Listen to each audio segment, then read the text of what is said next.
I know you love earning travel rewards and cash back, and that's why you're going to love Rakuten. With Rakuten, you can earn cash back on everything you need to book your dream trip, hotels, flights, rental cars, experiences, and more, while still booking through your favorite travel sites. And don't worry, cash back can be earned on top of earning the credit card points and the hotel and airline loyalty points that matter most to you, depending on how you make your booking. Plus, with Rakuten, you can also earn cash back on groceries and other purchases like electronics, pet supplies, and more. And the best part, you can join today for free and start earning cash back on top of your travel rewards. Go to Rakuten.com or get the app. That's Rakuten, Rakuten. Rakuten, the most rewarding way to shop. Today, friend of the show, Aaron Millar, goes on location to take you on an audio adventure through one of my all-time favorite cities, stunning San Francisco. And you'll be exploring the city in the most iconic way possible by taking a ride on San Fran's historic cable cars, the only cable car system left in the entire world, I might add. Along the way, you'll tour through San Francisco's Chinatown and discover where you can learn how to write your own future. Yes, it's true. Where you can spend time in a tropical island paradise without leaving the city limits, the seafood restaurant where all of the local fishermen eat. You're going to hear a 2,000-year-old instrument, the rumble of a cable car, and many other highlights along the way. It's all happening right now in this episode. So buckle up, strap in. Thanks for being here, and welcome to the Zero to Travel podcast, my friend.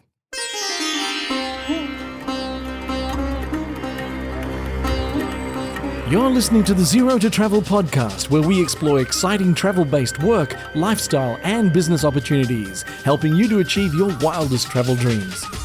And now your host, world wanderer and travel junkie, Jason Moore. Hey there, it's Jason here with ZeroToTravel.com. Welcome to the show, my friend. Thanks for hanging out. Letting me bring a little travel into your ears today. This is the show to help you travel the world on your terms to fill your life with as much travel as you desire, no matter what your situation or experience. Today, you'll be exploring San Francisco. We've got a podcast of that same name, Exploring San Francisco. You can find all the details on the podcast and for planning your next trip to San Fran at sftravel.com. And we're going to drop you a special episode today. I'll tell you how this one came about. First of all, a quick story. When I was on my very first national tour as a tour manager after college, I was traveling to a different city every week, and they told me on my week off, I could fly anywhere in the country. And I thought, well, there's no way I'm going home. Where am I going to go? I couldn't believe they were going to buy me a flight to anywhere the company was. And I said, book me a ticket to San Francisco. It was the very first place I wanted to go. I'd always wanted to go. I'd never been.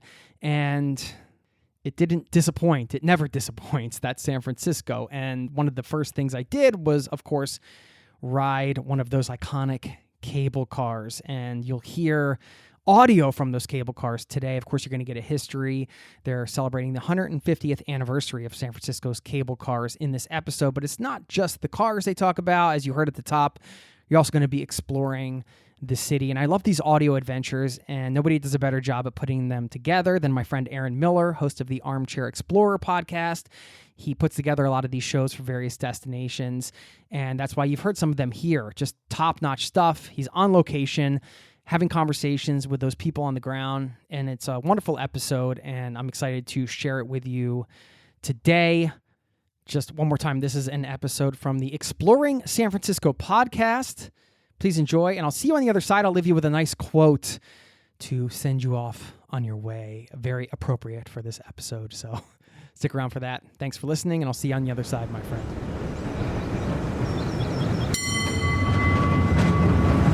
As you can hear, I have just arrived at the city by the bay.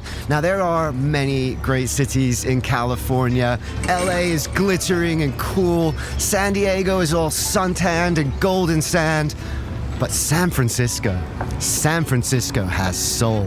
And we're going to explore it in the most iconic way possible. Are you ready to take a ride? Let's go.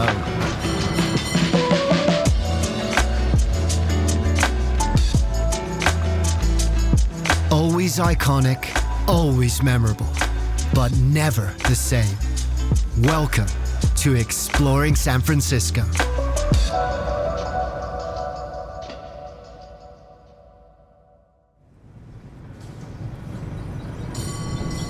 We begin our tour at the Cable Car Museum on Mason Street. But this is actually way more than just a museum.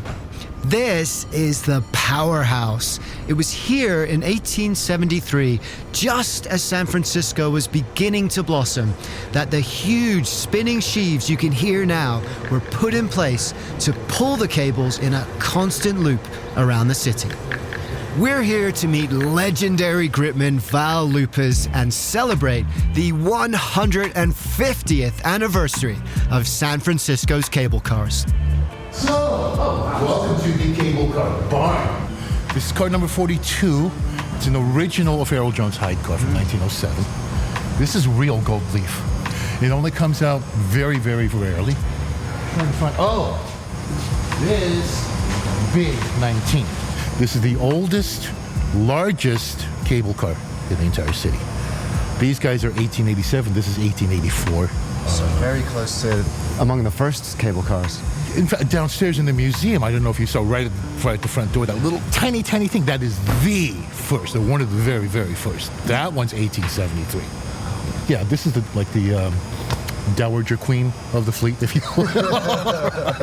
I didn't realize that there was such variation and different paintwork and different styles. Got this gorgeous green kind of ornate and gold and brass, and this one's just like this polished wood poles and stuff. Yeah. It's really unique, isn't it? Because there's not many historical landmarks that you can actually drive, right?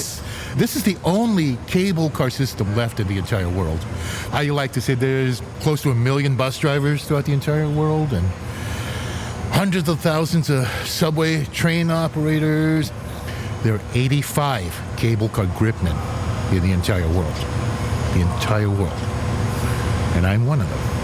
I get to be one of them. Before the Great Earthquake of 1906, there were more than 600 cable cars in San Francisco. Today, there are 44, and of the original 12 lines, only 3 are left. Come on in, have a seat.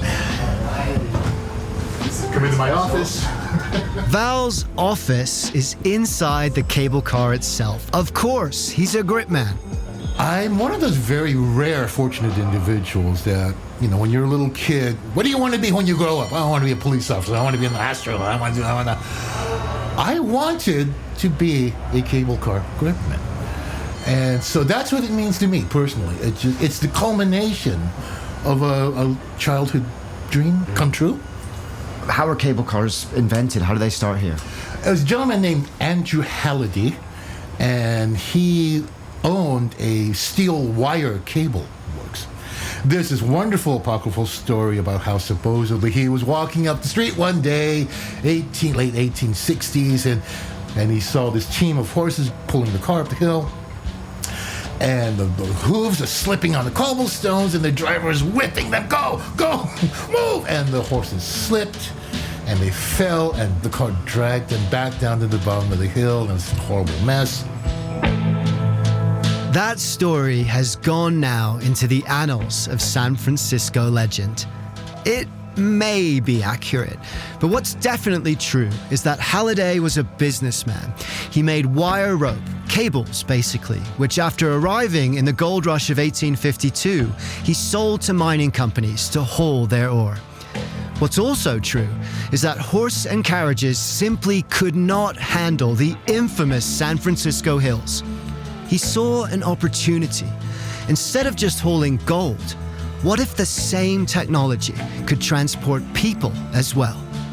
He spent a year building the infrastructure, digging up the streets, creating the powerhouse, laying cables underground until finally, on August 2nd, 1873, he was ready. People thought he was out of his mind. The fellow that Halliday had hired to be the very first gripman got up there and took one look down and went, I quit. I'm not doing this. No. And then the story goes that Halliday went, oh, fine. Okay, I'll do it. But luckily for him, it worked. And within, a few months, oh my goodness, it worked. He was onto something. And now it just took off like wildfire. Halliday's folly, as it was initially known, spread around the world for a time. Eventually, the cars were superseded by newer, more efficient means of transport. But not here in San Francisco. Hallidays are not only the first manually operated cable cars, they're also the last. And though ingenious and resilient, they are not easy to drive. What do you think if you were to size Aaron up? Would he be a qualified gripman over here? This is producer Jason Patton dropping me in it. You go to the gym? You work out? You like being outdoors? Yes, but I don't know. I don't know if I'd make it. I'm just going to be honest with you. Honest, it's a misconception that it's all about physical strength. It's not. Physical strength definitely helps. Of course it does. But it's about attitude and technique. Because if you just do nothing but muscle it all day long, you're going to end up with dislocated shoulders and pulled muscles. You learn the right technique. You save your muscles, work smarter, not harder. It's 19th century technology. It has not changed. You know, I tell my students, you think you're tougher than the cable car. Cable car beat up your great-grandpa, beat up your grandpa, beat up your dad, beat you up. You're gonna beat up your son, you're gonna beat up your grandson. Cable car's like, come here. You think you're tough? Come here, I got something for you. Well, you terrified me, and I'm definitely not capable now. But and thankfully, we're up in the barn and we're stationary. We're not going anywhere. But what's the technique? Could you show me? I'll show you. So this handle here is called the grip. Basically, think of it as a giant pair of pliers. A very primitive clutch. This is the release. When you pull back, the jaws clamp down onto the cable. And then you release it, and let's go, and then the car slows down. The concept is really simple. The execution is a nightmare. This is called the track brake. If you look underneath the car, the wooden 2x4s press down onto the rails, basically lift up the car. I like to come down where I am controlling the car, not the cable, because when you come down on the cable, that's calling the shots. So you're not just gripping it at the start and then monitoring the brakes and it's staying gripped on. You're constantly coming on and off. Constantly. Well, okay, if you're coming up a steep hill, you engage the grip and you would leave it there. Yeah. But on flat ground or downhill, right, you're constantly engaging, re-engaging, disengaging. Okay, so I'm coming up here, and this is the primary brake. This is the primary brake. Okay, all right. I'm gonna give it a little pull back here. That feels good. But it's very physical. I mean, this thing comes up to my chin. That's not even applied yet? Really? Yeah. So that's way heavier when you're actually driving it for real. I see what you mean. You've kind of got to lean your whole body weight into it. That feels cool, though. You know what I mean? You're not just sitting here doing this with power steering. Right. You're using your whole body to drive it. Yeah. Absolutely. Wow, that's so cool. Yeah. All right, well, let's go for a ride, and you drive.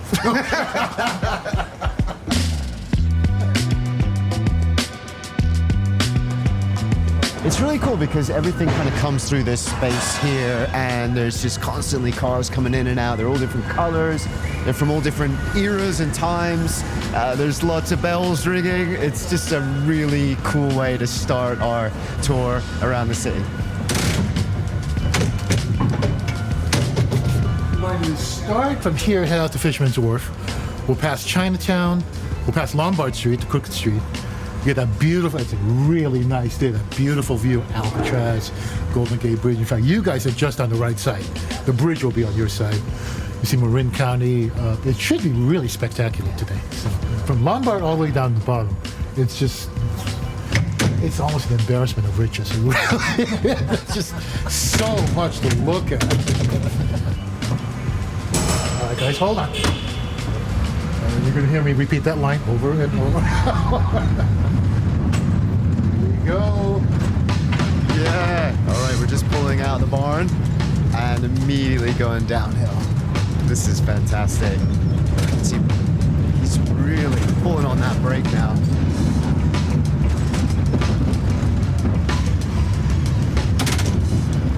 Step up, guys.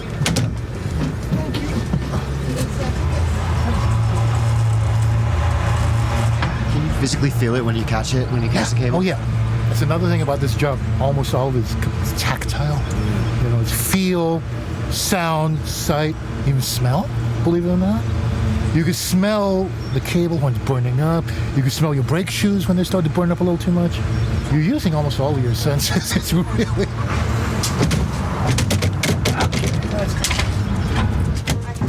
Hold on, guys. Okay, so grip the cable, and now we're being pulled up. And it really does feel like you're being pulled. So this is 9.5 miles an hour. This is the speed that the cable is actually looping around the city. And Val's just letting the cable take us up now. Wind in our hair. You can feel the whole cable car vibrating, bell ringing. Yeah.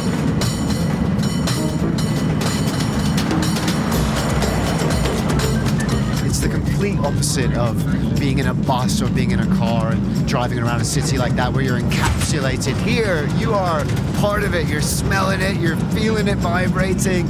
This is the only way to see San Francisco because you really feel it. You're part of it. This is the only place in the world that you actually get a ride on a piece of history. You're cruising on an antique. And boy, does it move. And boy, does it move. Passing another car here. I'm just gonna wave to these guys. You go really close. They're only a few feet away. Watch out, Jason. Whoa.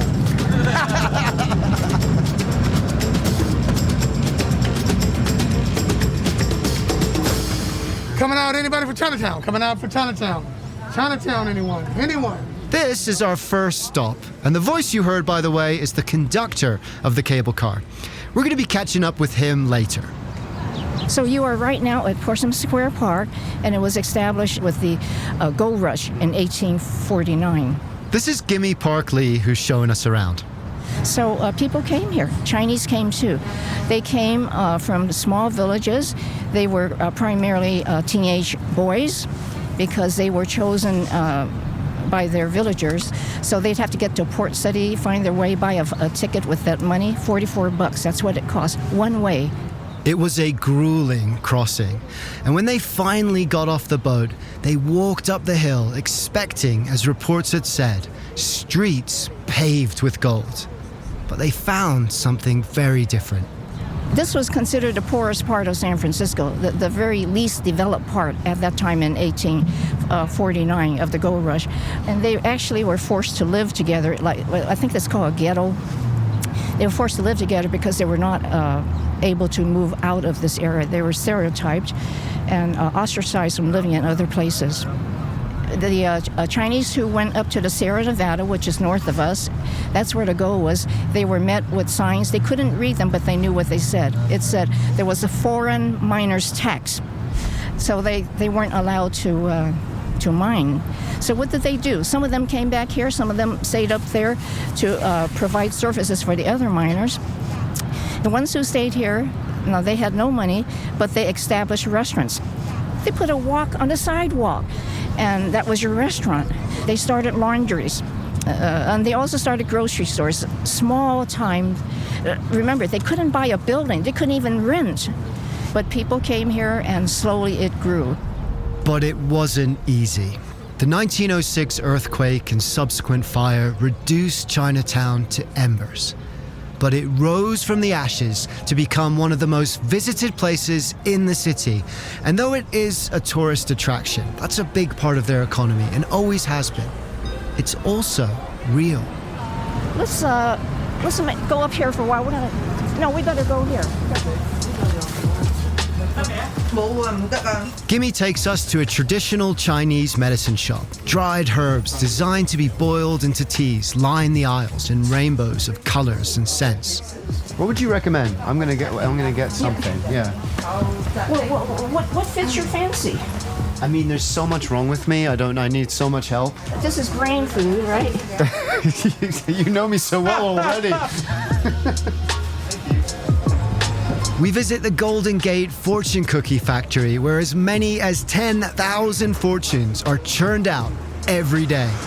Oh my gosh, it smells delicious. Fortune cookies are coming fresh out of the oven, and we're standing in line to pick them straight out of the oven. And you can write your own fortune on a little slip of white paper, and she'll put it inside the cookie when it's warm, fold it up into the fortune cookie, and then let it cool, and you can take it home with you.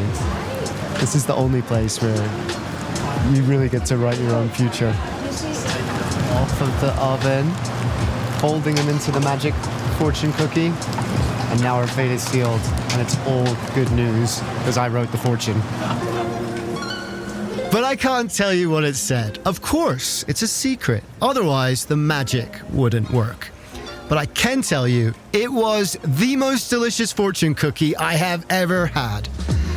We sampled traditional Chinese teas, watched dim sum being made by hand, and strolled the lantern-strung streets, pagoda towers adorned in red, yellow, and gold, all around.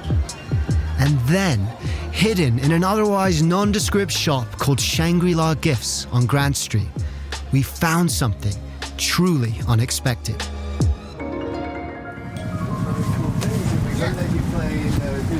Yeah. And you play it? We're both musicians, and we've never heard it before. So We can go upstairs and really? check out. Oh, that's so special. Thank you. This is Fang Yi, and as well as working in the gift shop, she also plays and teaches traditional Chinese music. Oh, I can hear it already. I can hear it being played already upstairs. Right now it's the summer break, so my students stay here for practice and for lessons. Oh, that sounds beautiful. Hello. Hi there. Hi. Sorry to bother you guys.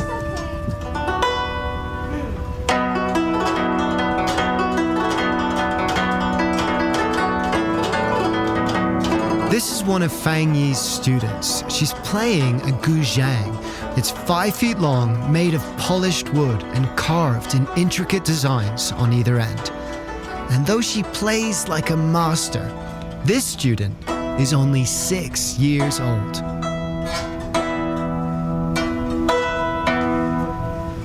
Wow, that was so beautiful. What's your name? Katie. Katie, you play beautifully. You're a wonderful musician. Is it fun to play? Yeah. Because the instrument just looks like a beautiful work of art. What's the history of the instrument? This instrument started Qing Dynasty. It's 600 years ago. Yeah, so before it's 13 strings, right now it's 21. Yeah, become to 21. The sounds very nice.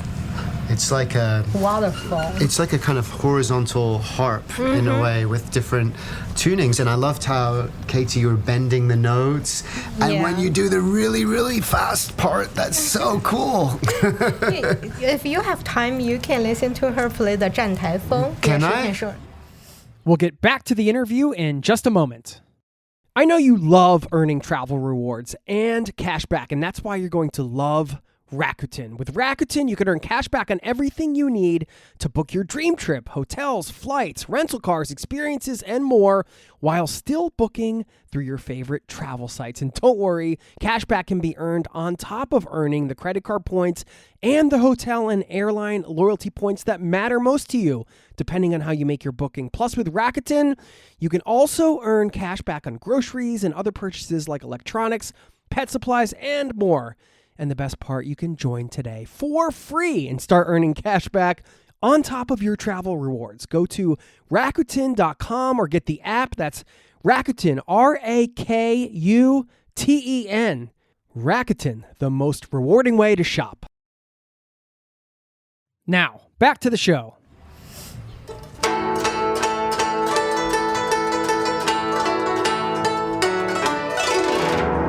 This is Catherine, Katie's sister, and as she plays, I close my eyes and am completely transported.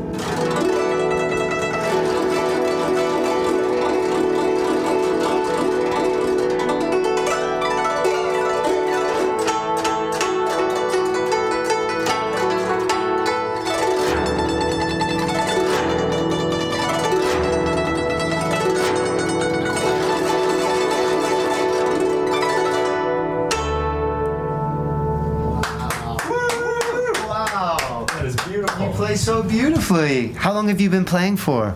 Maybe 3 or 2 years. That's it?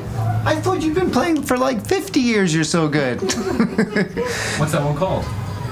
The song is called 战台风. It's about a big storm. Catherine, Katie, thank you so much. That was so special for us to hear that. You are an amazing teacher, by the way. Oh my gosh, these children are incredible. Thank you. Okay, thanks again, guys. Nice to meet you. Nice to meet you guys. The Chinese immigrants who came to San Francisco have kept their culture alive, while at the same time raising each generation up through education and hard work. Chinatown is a part of the soul of San Francisco, not because it's amalgamated into the culture, but because it isn't. It's unique, and it's celebrated for that. But for now, it's time to jump back on the cable car. We're heading to the Fairmont Hotel at the top of Nob Hill to visit a wildly eccentric, beloved, and pure San Francisco piece of history. Plus, they sell cocktails. How's it going? How you doing, young man? It's not bad. It's a great day. It's a beautiful day. It's cool. You got a nice office here. Nice little view. You got a nice office. Oh, yeah. This is the place to be. This is Smooth. That's what he goes by. As a conductor, you're in a position to have hands-on with everyone. And in my job, I want everybody to be happy and enjoy their ride. So I interact with them to get them to talk and get them to see where you're from and you're enjoying yourself. Anything I can do to help you, I'm glad, you know. And you just love to see people smile. Yeah. So Smooth, because it's the 150th anniversary of the cable cars, right? Absolutely. So what do you think the next 150 years from now? We'll still be riding these? I would hope so. Yeah. I would hope so. Yeah. I would love for them to extend it out to the beach. That sounds good. Like it used to be. Oh man, that'd be a beautiful run. On the California, just take it all the way out. Could you imagine the joy, the people having a good time and do the loop, come on back? That would be just wonderful. I'm communicating with him, letting him know it's clear for him to go around this turn. You know, 1 bell is stop, 2 bells is clear to go, 4 bells is for backing the car down, 3 bells means emergency stop immediately right now. And he can give me 3 bells. Right. Tell me, give me all he got. Or if he's going down the hill and he does not feel my brake, he'll give me a bell. Right. That means he tightened me up a little bit. Yeah. You know, he needs some more brake. And see, he thought I was telling him to stop. He respond to my bell and say, ding, because it was a 1 bell. Yeah. He respond to it. That's interesting. You know? The whole language. Now we saw him clear, let him know it's clear. We clear. I just told him it's clear. I'm going to give you an opportunity to do some work. All right. Oh, really? Oh, my God. This is a big responsibility. Once you give me the cue, I'm holding the brake you're back going here. to pull it towards you. Okay. I'm kind of nervous. I don't want to mess this up. This is fun. Thanks, Smooth. This is awesome. We'll see when he's ready. You got to pull hard, right? He just released his brake. Okay, pull. Come on, baby. My God, I just flew forward. I nearly fell out. Come on, give me some more. What do I do? Pull some brake on. Pull. We got to turn. One more. One more. Oh, my God. Strong man. I'll tell you what. Clearly, I am not qualified to be the driver or the conductor. And it's a lot of work. As we talk, Smooth is constantly jumping out, conducting traffic, lifting switches in the street when we change track, taking tickets, and making people laugh. To work on such a historical equipment is wonderful by itself alone. You know, these is historic vehicles here, you know, and it's a beautiful thing. It means a lot. You know, one of the few. You know, California coming up next, Nob Hill. California, Nob Hill. Right here, this is it. I know, this is it. Smooth. It was my pleasure. Thanks, mate. Thanks for letting me have a go. Have a wonderful day. You guys be careful. The Fairmont Hotel was built at the worst possible time. When mining mogul and Senator James Graham Fair died, he left his daughter Tessie the most sought-after plot of land in the city, a perch at the top of Nob Hill. Along with her sister Virginia, they built this palatial hotel in his honor. But just as it was set to open its doors, the 1906 earthquake hit and the city started to burn.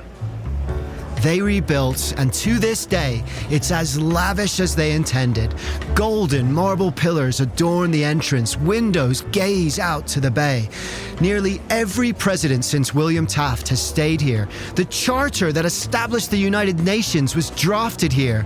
Tony Bennett first performed I Left My Heart in San Francisco within these walls. His statue outside the Fairmont, commemorating the great man and that special moment. And then there's the Tongaroo. Now that is one of my favorite sounds in the whole world.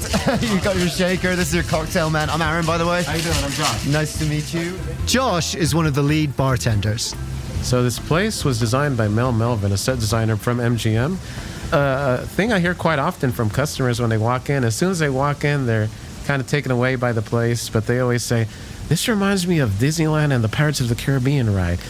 But it's funny because, you know, we were actually here before Disney. We were in 1945 and Disneyland was 1955.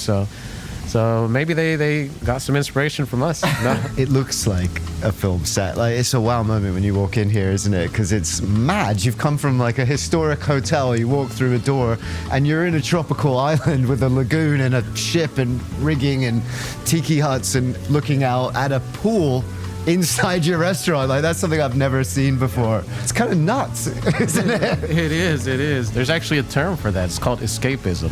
The whole point of it is to make you feel like you're escaping to another place, you know? So, you know, you're walking in the streets of San Francisco, you walk in here and you feel like you're somewhere far away in Polynesia or in a tropical paradise. With a pool in the restaurant. I can't emphasize that enough. And not only that, in true Polynesian style, it monsoons. Thunder and lightning over the lagoon every 15 minutes. In the restaurant. And we get people that jump in there all the time. So it actually used to be something that would happen every weekend, but because it was happening so much, we actually had to implement a fine. Well, it started at $500, and we found that people were still jumping in, so they had to bump it up to $1,000. I will be staying dry. Tiki culture was brought to San Francisco by legendary bartender and Bay Area local Trader Vic. It was here that he invented perhaps the most iconic tiki cocktail of all time. The cocktail we make is basically Trader Vic's original 1944 Mai Tai, which is just, it's pretty much straight booze. The only juice in it is lime. Sounds delicious and dangerous. They're creepers. They creep up on you, you know. Then you have one, two, and all of a sudden you're feeling like you're actually in Polynesia or floating in the lagoon. On vacations and whatnot, right? Yeah, exactly. So we're going to start with some dark rum. 2 ounces dark rum. We'll put an ounce of some light rum in there. Dark rum was from Jamaica. Light rum will be from Trinidad. Then we have some orange curacao from the island of Curacao. 1 ounce of that. We'll have another ounce of fresh lime juice.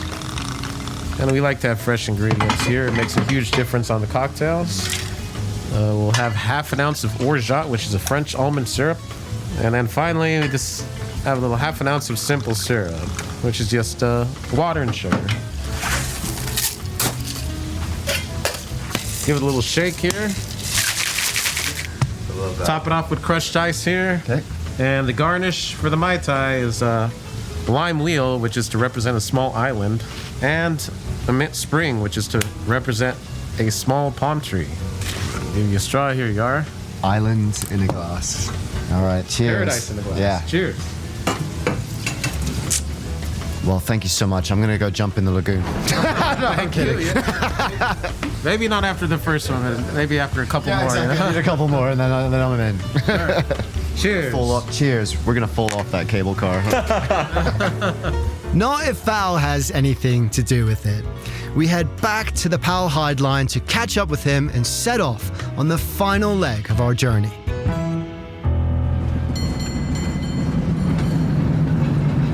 This part of the city's a Russian hill. So it's famously built on like 7 hills. There's more of a Russian hill's one of the big ones, and so it's just quintessential neighborhoods like this is super San Francisco. This is San Francisco local Aaron Danzig, who's joining us for the last part of our ride to Fisherman's Wharf. This area is kind of known for being up high on the hills, is where a lot of the rich people moved to, because it was like prime real estate, and if you couldn't afford to live up there, you couldn't afford to get up there, so it was kind of a way to kind of separate people a little bit. But the cable car kind of changed that. It made it more accessible to get to the top of the hill, and so there's a lot of mansions and a lot of historical properties up here, but it's definitely changed since in that time.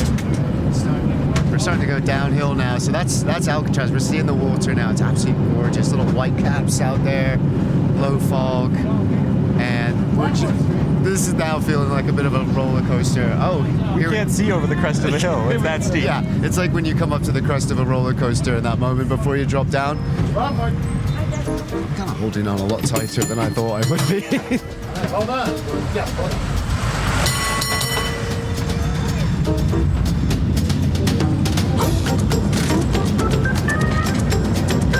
There we go.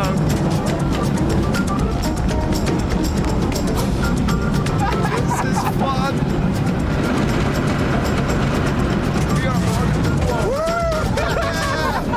So if you could take a roller coaster tour of a city, this is what this would be. It smells literally like wood burning because that's what's happening. You're not burning rubber. You're yeah. Is that what you say here? We're burning wood.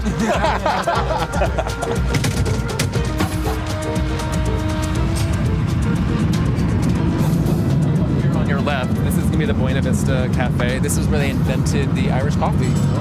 Very historic. Yeah, this is a really great place to stop by. Irish coffee, get a bowl of chowder. It's in a sourdough bread bowl. It's right next to the cable car. How much more San Francisco do you get than that? Fisherman's Wharf, by the beach. Final stop, end of the line. Ladies and gentlemen, your $8 just ran out. But it's $8 well spent. So how was your first cable car ride? Oh man, that was amazing. That's the way to do it, isn't it? Wow, you're an absolute legend. Thank you so much. It's been so cool. Well, I'm glad you liked it. Oh, I want to be a cable car. I want to be a grip man when I grow up now. Class. Well, it's the end of the line, but it's not the end of our line and not the end of our journey today. So we've just arrived at Fisherman's Wharf. It's absolutely gorgeous. I can see the top of Golden Gate Bridge poking above the fog, and all that adrenaline has worked up an appetite. So we're going to go to Skoma's now, one of the best places in the city for fresh, sustainable seafood. And we're about to eat some beautiful crab cakes and just have fun in this lovely sunny day. Not that way, that's the wrong way.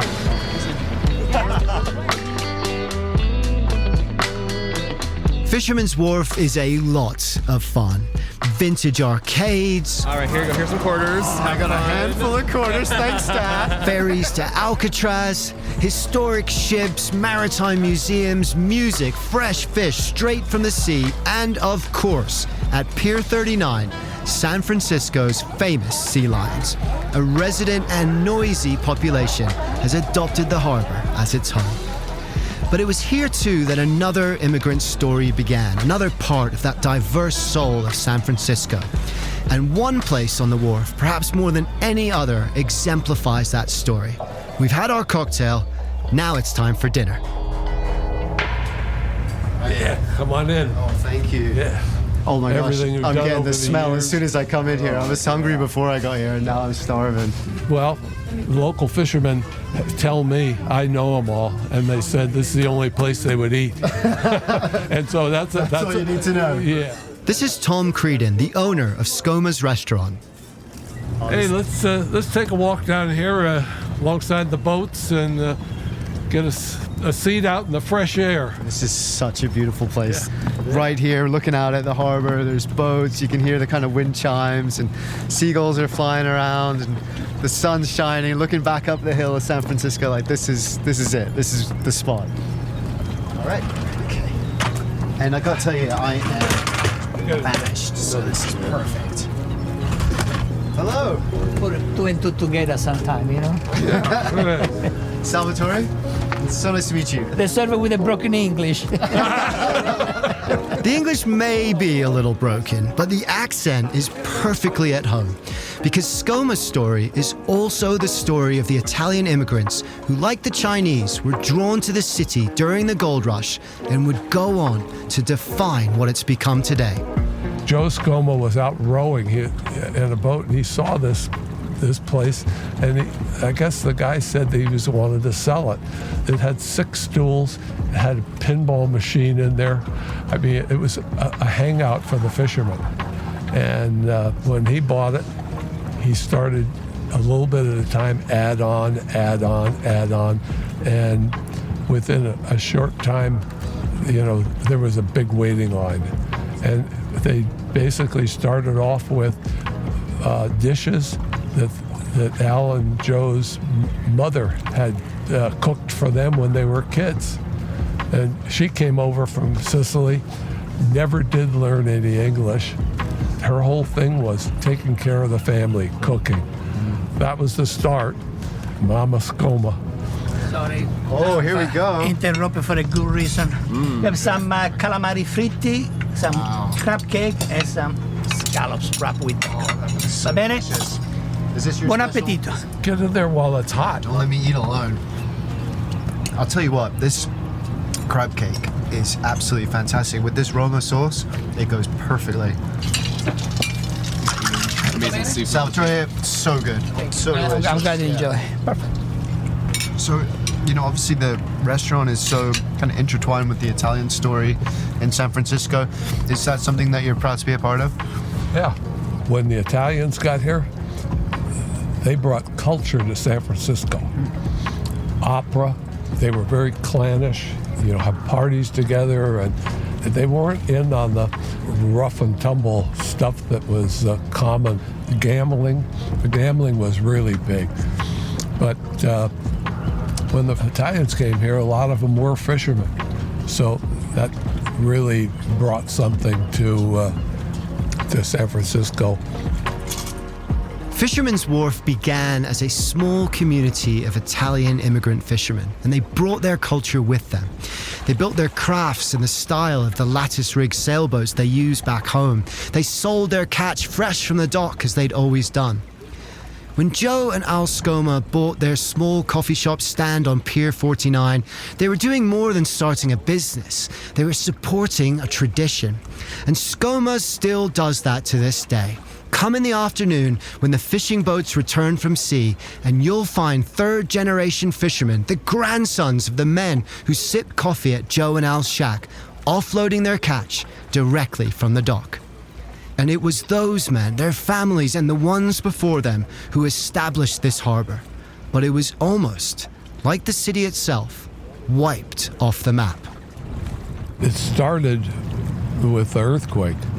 And once things started to fall, they had kerosene lanterns and things. But once these fires got going, there's no way they couldn't stay with it. My grandfather was a fireman, and he was an officer. So I knew a company that he had worked in. So I went, and they kept all of the journals in these firehouses. So I thumbed through 1906. I found one where my grandfather, he left and didn't come back for like 3 days. And these guys had come back beat to death, My grandmother lived right up here in North Beach, and her brother had a wagon, and they loaded whatever they could take on the wagon, and they walked out to, Laurel Village, where out there's cemeteries and things with open space, and people camped there. Eventually, the fire burned out, and they started immediately, rebuilding. But, all of a sudden, there's nobody to give you a paycheck. I don't know how these people got by. How did San Francisco recover from that, and become the city it is today? The insignia for San Francisco is the phoenix, the bird that come up out of the fire. And they lived by that. They said the smoke was still there and people were starting to build. One of the things we're celebrating. And one of the reasons we're doing this story is that, it's the 150th anniversary of the cable cars, the first manually operated cable cars. They're invented here and they're still going. Why do you think they're such an icon of the city? Why are they important to San Francisco? I think because it is an antique, but it operates for daily transportation. And, it's not like riding a rail car. When you ride in the cable car, when they take off, when they get a good grip on the cable, there's a jerk forward. It's shaking and rumbling. And when you come down Hyde Street, when you look down, it's a bit scary.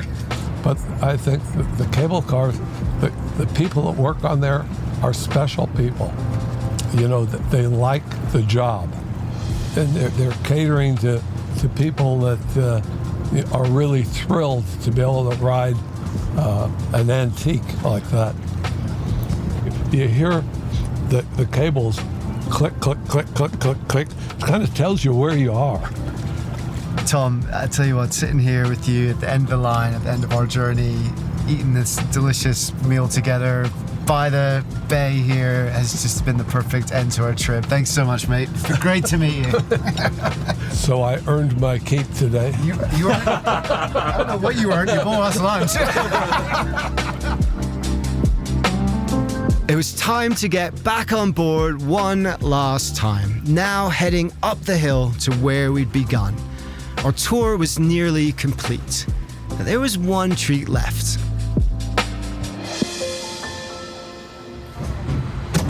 James, it's great to meet you. This is like the perfect end to our cable car adventure through San Francisco because you are the poet laureate of Dublin, not Dublin, Ireland, Dublin on the outskirts of San Francisco, but you're inspired by this city, aren't you? Oh, the city's magical. I mean, it's a place that has so many elements that are unlike any other place in the world. I mean, the culture, the weather, the hills, the cable car that we're riding on. I mean, just all these elements are just so unique. It's like you can't find them anywhere else. Well, I know you do a lot of recitals. Have you ever done a recital on a cable car before? No, this is definitely a first. This is reading this poem on a cable car is such a thrill because it was cable cars that inspired the poem. So it's the perfect place. I'd love to hear it. All right. Caution, cable car crossing, stenciled yellow on asphalt outside a cavernous brick powerhouse. It all starts and ends here. 4 continuous loops. Wire rope stretched tight by tension shivs, turned precisely 9.5 miles per hour by winding machinery. Motors and gears, massive and dripping with grease. Until night falls and cars sleep, when workers wake to splice worn cables in time for the morning rush. Gold Rush inventor Andrew Halliday dreamt designs for carrying ore from mines.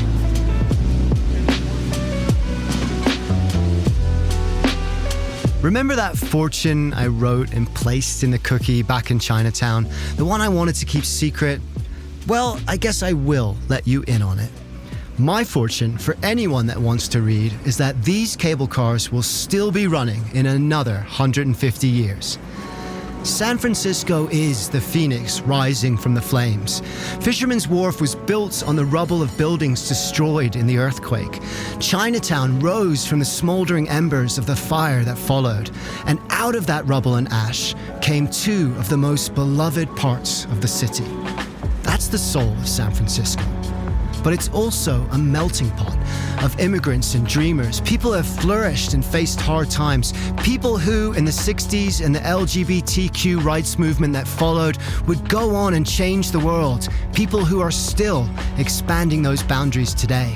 It's artists, it's entrepreneurs, it's indoor monsoons and iced Mai Tais, it's the strum of a guzheng, the smooth operators, the gripmen, the clunk of the track, the ring of the bell. It's never the same. But it's always San Francisco.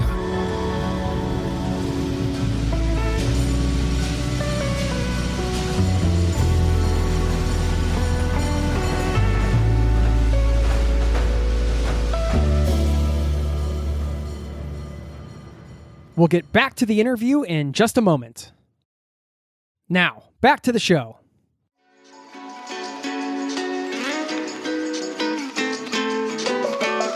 Thank you for exploring San Francisco with me. We have more episodes to come, so please hit that subscribe button and follow us wherever you get your shows. You can also listen to James's full poem and the Guzhang performances on our bonus episodes on this feed, so please do check that out. And if you'd like more information about how to do any of the things featured on this show, please go to sftravel.com. That link is also in the show notes. Thank you to everyone who featured on this show.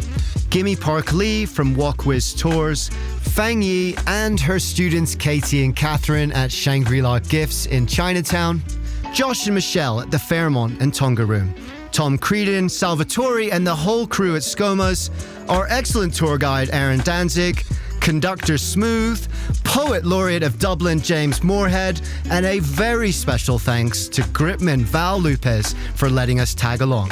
It was quite a ride. This show is produced by Armchair Productions, the audio experts for the travel industry.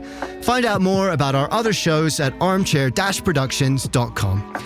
I'm Aaron Millar, I wrote and presented the show, and Jason Patton did the field recording and production. Thank you for listening. I'll see you next time. There you have it. Special thanks to Aaron Millar for dropping me this episode and letting me share it with you. And of course, the folks over at sftravel.com, where you can plan your next trip, whether you're a first-time visitor or a long-time local. You're going to find all the information you need there, as well as links to the podcast. And if you search Exploring San Francisco in any of your podcast apps, you're going to find that show, and you can learn more about the city and go on further audio adventures with Aaron and the gang. Okay, I'll leave you with a quote to wrap this one up from the late, great Tony Bennett. Of course, he has the famous song, I Left My Heart in San Francisco, and we couldn't wrap up the show without sharing this quote, which is a snippet from the song. It's from Tony Bennett. I left my heart in San Francisco, high on a hill. It calls to me to be where little cable cars climb halfway to the stars. The morning fog may chill the air. I don't care. My love waits there in San Francisco, above the blue and windy sea. When I come home to you, San Francisco, your golden sun will shine for me. I hope it shines for you on your next visit there. Thank you for listening, and I'll see you next time. Peace and love to you and yours. Cheers. This podcast has been brought to you by ZeroToTravel.com. Ideas and advice to make your travel dreams a reality.